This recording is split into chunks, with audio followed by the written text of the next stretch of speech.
Muy buenas tardes, mi nombre es Andrés Felipe Tique Forero, del curso de diseño de bases de datos del grupo 20. Entonces, lo que planteo entonces hacer ahora es hacer una presentación sobre el diseño de las bases de datos eh, con la plantilla, pero pues no la tengo llena en este momento porque yo tengo mis apuntes acá aparte sobre lo que es la historia de las bases de datos desde la antigua. Listo, entonces quería empezar. La evolución histórica de las bases de datos, pues como venía mencionando, se encuentra desde la edad antigua, ya que habían bibliotecas y bases de datos de registro, perdón, bases de registro, y la única pega o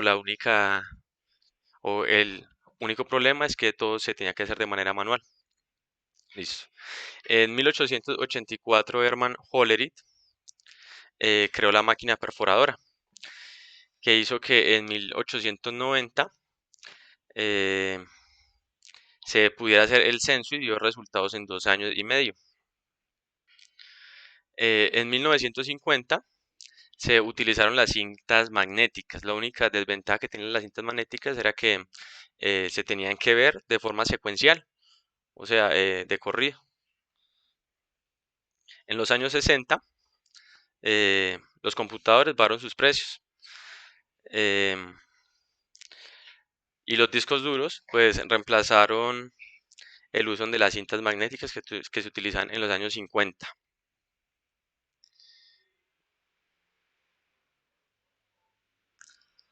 Y gracias a eso, entonces la información ya se podía consultar directamente, así estuviera en desorden, lo que no pasaba entonces con las cintas magnéticas.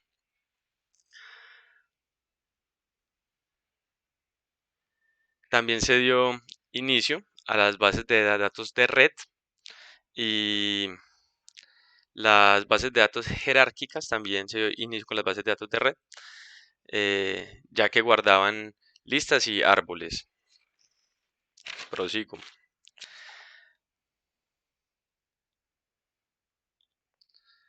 Los principales avances en los años 60 se dieron gracias a Sabre, que fue la unión entre IBM y American Airlines.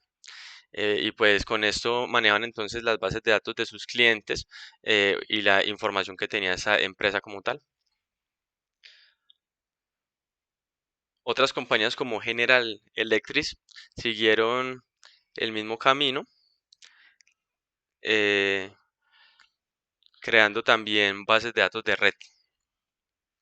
Listo. En 1970, Edgar Frank Codd definió el modelo de bases de datos relacionales. Es decir, son bases de datos que, que no tienen necesidad de seguir un orden y se pueden mezclar entre sí y pueden sacar una y tomar parte de la otra. Listo. Así nació la empresa Oracle, creo que se pronuncia, y dio paso este año pues a lo que conocemos en este momento como SQL, que más adelante voy a decir por qué podrían desaparecer.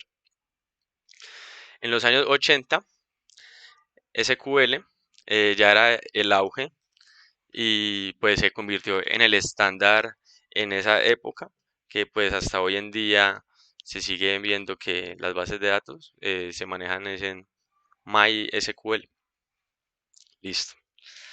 En los años 90, Excel y Access em, iniciaron pues las bases de datos orientadas a objetos, que en este momento pues son también demasiado conocidas y se utilizan también mucho. Eh, en la actualidad, en la actualidad,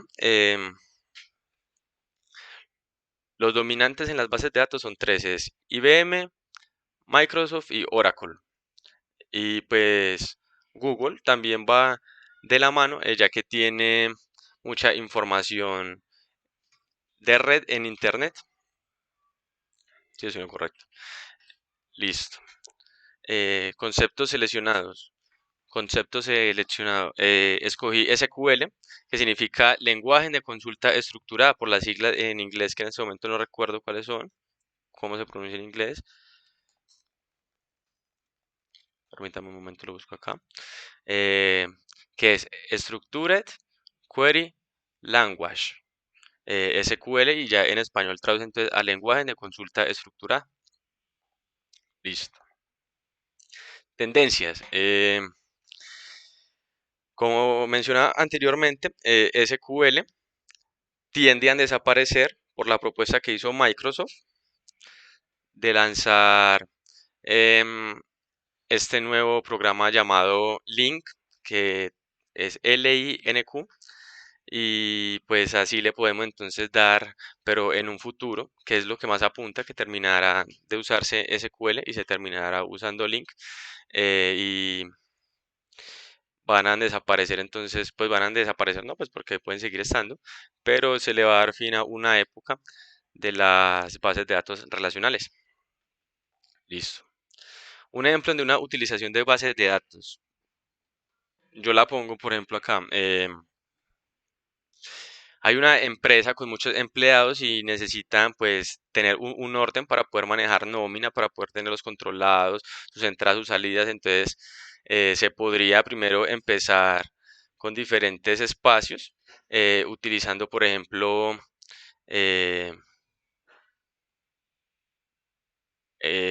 una clase de un objeto, que empezaría, por ejemplo, por el nombre, por la edad, eh, por, por su tiempo en la empresa, en fin, infinidad de cosas, tiempo de vacaciones, cuánto ya en cesantía, su sueldo, y se podría ir juntando y se podría ir pidiendo a cada usuario que se vaya guardando en diferentes espacios, pero que se puedan relacionar cuando se ingrese el número de la persona.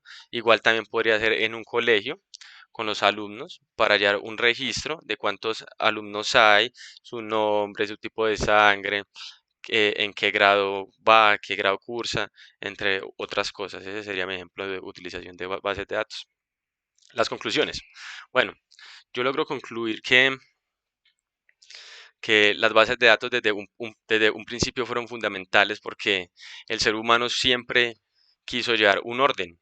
Entonces es bueno que conozcamos la historia desde un comienzo, desde la antigua, en donde habían bibliotecas y diferentes registros, porque ya esperábamos hacer, como se dice hoy, un censo de cuántas personas habrían, y no solamente eso, sino cuántos alimentos o cuántas propiedades habrían. Siempre el ser humano ha querido llevar un orden. En la actualidad las bases de datos también se utilizan para esto, pero ya no de manera manual. Entonces, a la conclusión que yo llego es que desde hace mucho tiempo, muchísimo tiempo, hemos venido buscando una manera de tener bases de datos, para poder llevar un control sobre nosotros mismos. Listo. No siendo más, entonces muchas gracias por su atención y qué pena por haber presentado el trabajo unos días después, pero no había tenido mucho tiempo, para poder realizarlo ni un computador, entonces pues apenas lo pude hacer hasta este momento, pero pues ya tenía mis apuntes y todo. Entonces, eh, muchísimas gracias por la comprensión y que tengan entonces una excelente tarde. Hasta luego.